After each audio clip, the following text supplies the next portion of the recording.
This survey shows a sharp fall in business confidence since the beginning of August. 70% of businesses believe that overall economic conditions have deteriorated. That's really quite worrisome. I guess the silver lining in the cloud is it hasn't yet flowed all the way through to every business. 70% believe the overall economic condition has deteriorated, but only 30% have seen an actual deterioration in their own business. Now, I'm not complacent. That deterioration may come. What we need to do is resolve the problems that are causing the lack of confidence. Well, when we asked business leaders what was causing that fall off in confidence, 57%, by far and away the biggest proportion, said it was the crisis in the eurozone.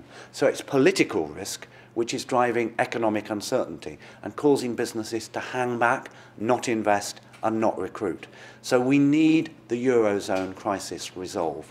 We need a more emphatic package of action by eurozone leaders to give confidence to the markets that the eurozone is not going to drag down the European economy. If, as we now see, business growth is slower than we might have reasonably expected in the early part of the year, then what it says to me is that government has got to do more of the heavy lifting. Government has got to do more to stimulate growth if the private sector, left to itself, can't.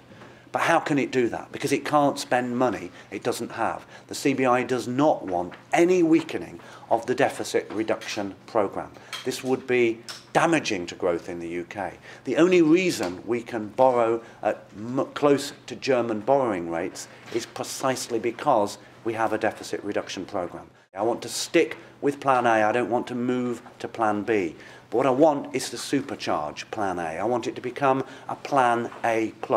And the way this survey says that we should do this is that 80% of respondents to this survey believe the right thing to do is to boost infrastructure spending, not by government, but by the private sector. Getting the private sector to do what the public sector can't. Invest in roads, invest in rail, invest in energy, invest in housing, invest in digital. And they will do that. They have the money to do it.